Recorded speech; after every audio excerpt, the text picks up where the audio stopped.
Eram quase 2 da manhã quando o telefone tocou. Eu estava deitado na cama, com os olhos pesados e a mente vagando entre pensamentos desconexos, enquanto tentava relaxar para dormir. O som agudo do celular cortou o silêncio absoluto do meu apartamento como uma faca atravessando um tecido fino. Meu corpo inteiro se enrijeceu, e por um momento eu hesitei em me mexer. Quem ligaria para mim àquela hora? Ninguém que eu conhecesse faria isso, sem um motivo muito grave. Com um suspiro cansado, estiquei o braço até a mesa de cabeceira onde meu celular vibrava insistentemente. Na tela, um número desconhecido piscava, iluminando o escuro do quarto. Uma parte de mim queria ignorar. Provavelmente era algum tipo de engano ou telemarketing automático. Mas outra parte, aquela vozinha irritante dentro da minha cabeça, me dizia para atender. Talvez fosse algo importante. Talvez fosse alguém precisando de ajuda. Alô? Minha voz soou rouca e sonolenta, mas também carregava um tom de irritação. Eu esperava ouvir uma resposta imediata, talvez um pedido de desculpas por ter me acordado. Em vez disso, o que veio foi apenas silêncio. Não o tipo confortável de silêncio, mas um vazio opressivo, como se quem estivesse do outro lado da linha estivesse prendendo a respiração. Por um instante, pensei que tinha sido uma chamada perdida, mas então percebi algo. Havia uma respiração. Fraca, irregular, mas inegavelmente presente. Quem é? Perguntei novamente, agora mais alerta. O arrepio que percorreu minha espinha não era só por causa do frio da madrugada. Algo no tom daquela respiração parecia errado. Era como se alguém estivesse deliberadamente controlando cada movimento, cada sopro de ar, para criar uma atmosfera perturbadora. Esperei alguns segundos, mas ainda assim não houve resposta. Comecei a pensar que poderia ser algum tipo de trote. Já tinha ouvido histórias sobre pessoas recebendo ligações estranhas no meio da noite, especialmente em grandes cidades onde coisas assim aconteciam com frequência. Estava prestes a desligar quando, de repente, uma voz sussurrou. Você não deveria ter atendido.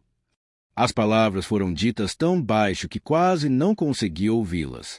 Mas o que me assustou não foi só o conteúdo delas, e sim o tom. Era um sussurro áspero, quase metálico, como se viesse de alguém que não falava há anos. Ou pior, como se não fosse humano. Antes que eu pudesse reagir, a chamada caiu. A linha ficou muda, e tudo o que restou foi o eco do silêncio no meu quarto. Tentei ligar de volta, mas o número estava indisponível. Frustrado, joguei o celular de volta na mesa de cabeceira e me recostei na cama, tentando racionalizar o que havia acabado de acontecer. Talvez seja só uma brincadeira idiota, murmurei para mim mesmo, tentando afastar a sensação incômoda que crescia dentro de mim. Mas, por mais que eu tentasse me convencer de que não havia nada com que me preocupar, algo naquela ligação me deixou profundamente inquieto. Aquelas palavras, você não deveria ter atendido, giravam na minha mente como um disco riscado. O que elas significavam? E por que aquela voz parecia tão familiar? Eu sabia que não conseguiria dormir. Meu coração batia rápido demais e minhas mãos estavam suadas. Levantei-me e fui até a janela, puxando as cortinas para observar a rua lá embaixo. O bairro estava completamente deserto, como sempre ficava àquela hora. Mas, enquanto eu olhava para o reflexo do poste de luz no vidro, tive a estranha sensação de que estava sendo observado. Virei a cabeça rapidamente, examinando a escuridão ao redor, mas não havia ninguém lá. Voltei para a cama, mas continuei acordado por horas, revivendo aquele momento repetidamente na minha mente. Aquela ligação não fazia sentido. Não havia explicação lógica para ela. E, no entanto, algo dentro de mim sabia que aquilo era apenas o começo. O dia seguinte começou com uma sensação estranha pairando sobre mim, como se o peso daquela ligação ainda estivesse grudado na minha pele. Eu sabia que deveria ter ignorado aquilo, talvez até esquecido completamente, mas não conseguia. A voz áspera e as palavras sussurradas continuavam ecoando na minha mente, mesmo enquanto eu tentava me concentrar nas tarefas do dia. Quando o despertador tocou às 7 da manhã, eu já estava acordado havia horas. Minha noite tinha sido um pesadelo de insônia e pensamentos intrusivos. Cada som fora do comum no prédio, o rangido do elevador, os passos distantes no corredor, fazia meu coração disparar. Eu ficava olhando para o celular a cada poucos minutos, esperando ou temendo que ele tocasse novamente. Mas nada aconteceu. Arrastei-me para fora da cama e fiz o que sempre faço em dias ruins. Tomei um banho gelado para tentar clarear a mente. Enquanto a água escorria pelo meu rosto, tentei convencer a mim mesmo de que tudo não passava de uma coincidência bizarra. Talvez fosse só uma brincadeira de mau gosto de algum colega de trabalho ou até mesmo um golpe telefônico. Você está exagerando, murmurei para o espelho enquanto me vestia. Mas, por mais que repetisse isso, algo dentro de mim insistia que havia algo errado. Cheguei ao escritório por volta das 8h30. Era um ambiente normal, com pessoas ocupadas digitando em seus computadores, conversas casuais entre colegas, o barulho constante dos teclados. Tudo parecia tão rotineiro que quase consegui esquecer o incidente da noite anterior. Quase. Durante o almoço, fui até a cantina do prédio com alguns colegas. Conversamos sobre trivialidades, o último episódio da série que todo mundo estava assistindo, os rumores sobre uma possível promoção no departamento e o trânsito infernal que enfrentamos todos os dias. Eu tentava participar, mas minha mente continuava voltando para aquela ligação. Foi então que recebi a primeira mensagem. Estava terminando meu sanduíche quando meu celular vibrou no bolso. Peguei-o rapidamente, esperando que fosse apenas um e-mail de trabalho ou algo igualmente inofensivo. Mas o que vi na tela me fez paralisar. Era uma mensagem de texto de um número desconhecido. Dizia apenas: "Você está sendo observado." Meu estômago revirou. Olhei ao redor, meio esperando ver alguém me encarando, mas todos pareciam absortos em suas próprias conversas. Ignorei a mensagem, tentando me convencer de que era só mais uma pegadinha idiota. Mas 5 minutos depois, outra mensagem chegou. Não confie em ninguém. Dessa vez, não consegui disfarçar. Meus colegas notaram minha expressão tensa. "Tá tudo bem?" perguntou Marcela, minha colega de mesa, enquanto tomava um gole de suco. Forcei um sorriso e respondi que sim, mas minhas mãos tremiam enquanto guardava o celular de volta no bolso. Voltei ao trabalho tentando manter a calma, mas aqueles avisos misteriosos não saíam da minha cabeça. Eles eram vagos, mas carregavam uma ameaça implícita que me deixava nervoso. Quem poderia estar enviando aquilo? E por quê? Ao final do expediente, decidi ir embora mais cedo. Precisava de um tempo sozinho para pensar. No caminho de volta para casa, parei em um supermercado para comprar algumas coisas. Enquanto empurrava o carrinho pelos corredores, senti novamente aquela sensação incômoda de ser observado. Olhei para trás várias vezes, mas só vi outras pessoas fazendo compras, sem prestar atenção em mim. Mesmo assim, não consegui me livrar daquela sensação. Quando cheguei ao meu apartamento, algo me chamou a atenção imediatamente. Havia uma marca de mão suja na porta, como se alguém tivesse tentado empurrá-la com força. Congelei no lugar, segurando as sacolas de compras com tanta força que minhas mãos começaram a doer. A marca estava fresca, ainda úmida, e parecia ter sido feita deliberadamente para chamar minha atenção. "Isso não pode ser real", murmurei, mas lá estava. Entrei no apartamento rapidamente, trancando a porta atrás de mim. Verifiquei todas as janelas e fechaduras, certificando-me de que tudo estava seguro. Não havia sinais de arrombamento, mas aquela marca na porta era impossível de ignorar. Foi então que percebi algo ainda mais perturbador. Em cima da minha mesa de jantar, havia um envelope branco. Não me lembrava de ter deixado nada ali antes de sair. Com as mãos trêmulas, abri o envelope e encontrei uma fotografia. Era uma imagem recente, tirada há poucos dias. Eu estava caminhando pela rua perto do meu prédio, e ao fundo havia uma figura borrada, como se alguém estivesse me seguindo. No verso da foto, uma mensagem escrita à mão dizia: "Estamos mais perto do que você imagina." Senti um frio percorrer minha espinha. Quem quer que estivesse fazendo isso, sabia onde eu morava, sabia meus horários, sabia exatamente como me assustar. Liguei imediatamente para a polícia, explicando tudo o que havia acontecido. Eles prometeram enviar uma equipe para investigar, mas notei certo ceticismo na voz do atendente. Para eles, provavelmente era só vandalismo ou uma brincadeira de mau gosto. Mas eu sabia que não era. À noite, enquanto tentava relaxar no sofá, meu celular tocou novamente. Era o mesmo número desconhecido da noite anterior. Desta vez, eu não atendi. Deixei o telefone vibrando sobre a mesa, observando a tela iluminada com uma mistura de medo e raiva. A chamada não parava. Insistiu, uma vez após a outra, até que eu desligasse o aparelho completamente. Mesmo assim, não consegui dormir. Fiquei sentado na sala, com todas as luzes acesas, olhando para a porta e imaginando quem poderia estar do outro lado. Aquela sensação de ser observado era insuportável.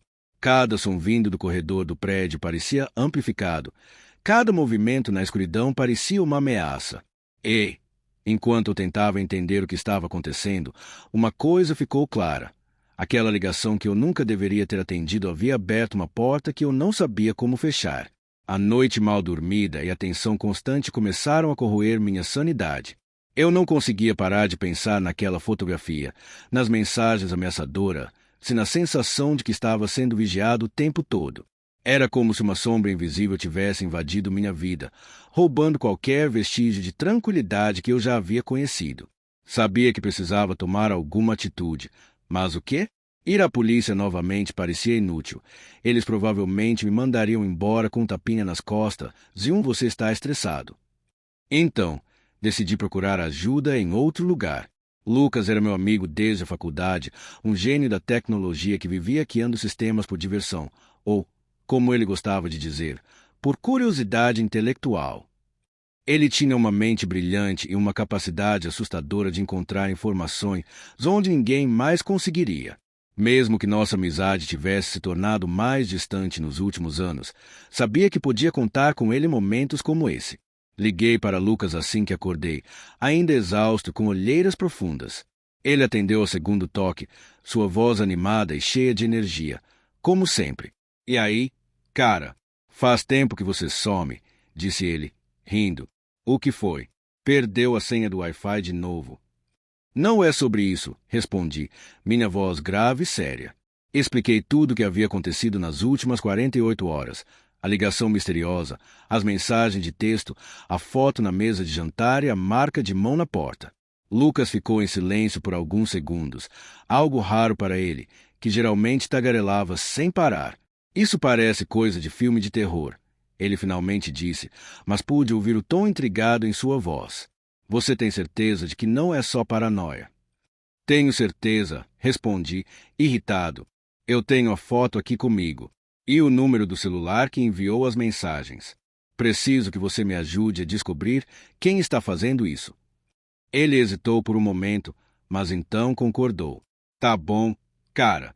Vou dar uma olhada nisso. Mas aviso logo. Se for algo legal ou perigoso, eu não quero saber dos detalhes, ok? Concordei e enviei a foto e os números para ele por mensagem.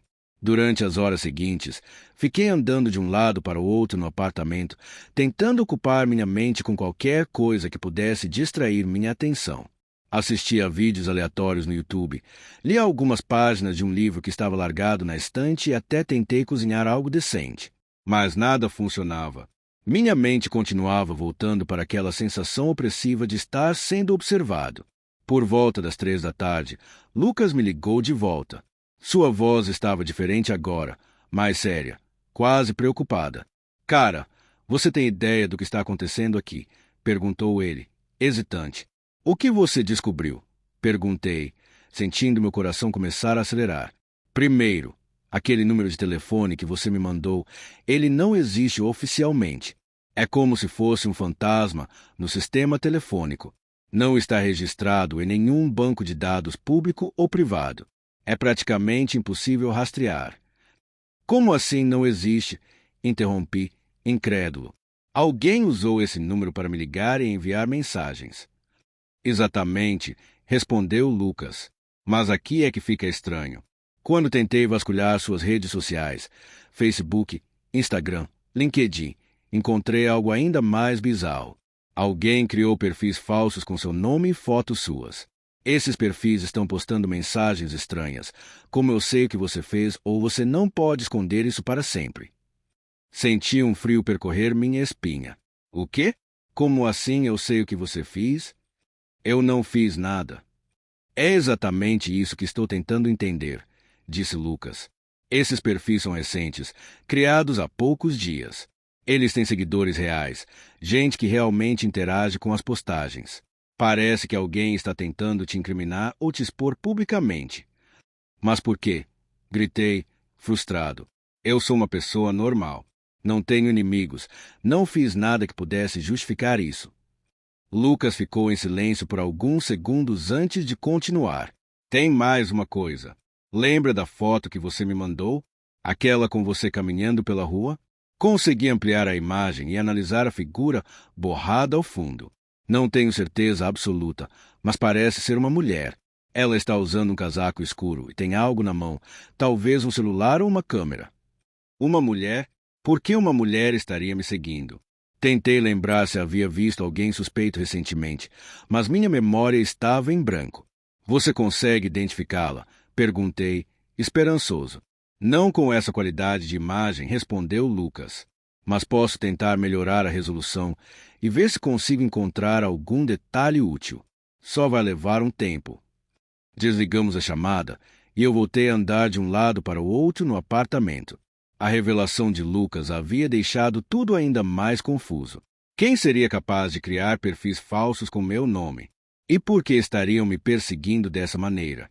Minha mente começou a viajar para lugares sombrios, imaginando cenários improváveis. Talvez fosse um ex-colega querendo vingança ou alguém que eu havia magoado sem perceber no passado. Mas nada fazia sentido. Decidi sair para espairecer. Peguei meu casaco e desci até a rua, tentando ignorar a sensação de que estava sendo seguido. Caminhei sem rumo por quase uma hora, observando as pessoas ao meu redor. Todos pareciam normais, ocupados com suas próprias vidas. Mas, de vez em quando, eu sentia um arrepio na nuca, como se alguém estivesse me observando de longe. Foi então que notei algo estranho. Um carro preto estava estacionado na esquina da rua, com os vidros escuros. Não havia ninguém dentro, mas algo nele me incomodava. Parei por um momento, fingindo olhar para uma vitrine próxima, e observei o reflexo no vidro. O carro continuava lá, imóvel. Depois de alguns minutos, decidi seguir em frente, mas percebi que ele começou a se mover lentamente, mantendo uma distância segura. Meu coração começou a bater mais rápido. Estava sendo seguido. Disso eu tinha certeza. Entrei em um café lotado, me sentei em uma mesa no canto, tentando me misturar às outras pessoas. O carro parou do lado de fora, e por um momento achei que ia entrar alguém. Mas, para minha surpresa, ele simplesmente ficou lá, como se estivesse esperando algo. Depois de quase meia hora, saí pela porta dos fundos do café e corri para casa. Quando finalmente tranquei a porta do meu apartamento, senti um alívio momentâneo. Mas sabia que aquilo não resolveria nada. Quem quer que estivesse atrás de mim sabia onde eu morava. E, pelo jeito, não iam desistir tão cedo. Os dias que se seguiram foram uma mistura de paranoia e exaustão. Eu mal conseguia dormir, com medo de que algo, ou alguém, pudesse invadir meu apartamento a qualquer momento. Cada som no corredor do prédio fazia meu coração disparar. Eu vivia olhando pela janela, tentando identificar movimentos suspeitos na rua lá embaixo. Aquele carro preto continuava aparecendo em diferentes pontos da cidade, sempre a uma distância segura, mas nunca longe o suficiente para me fazer esquecer que estava sendo vigiado. Lucas ainda estava trabalhando nas pistas que eu havia lhe dado, mas suas mensagens eram cada vez mais frustrantes. Ainda estou tentando rastrear os perfis falsos. Ele escreveu certa manhã. Mas quem quer que esteja por trás disso sabe o que está fazendo. Eles estão usando servidores protegidos e criptografia avançada. Não é fácil chegar até eles. Enquanto isso, as mensagens continuavam chegando. Dessa vez, não eram apenas avisos vagos como você está sendo observado ou não confie em ninguém. Agora, elas tinham um tom mais direto, quase pessoal. Sabemos onde você está. Você não pode fugir para sempre. Venha sozinho, ou as consequências serão graves. Essa última mensagem veio acompanhada de um endereço e uma data, um armazém abandonado nos arredores da cidade. Fiquei paralisado ao ler aquilo. Era um convite, ou talvez uma ameaça. Quem quer que fosse, estava me desafiando a ir até lá. Mas por quê? E o que aconteceria se eu não fosse? Passei horas debatendo comigo mesmo sobre o que fazer. Ir até lá sozinho parecia suicídio.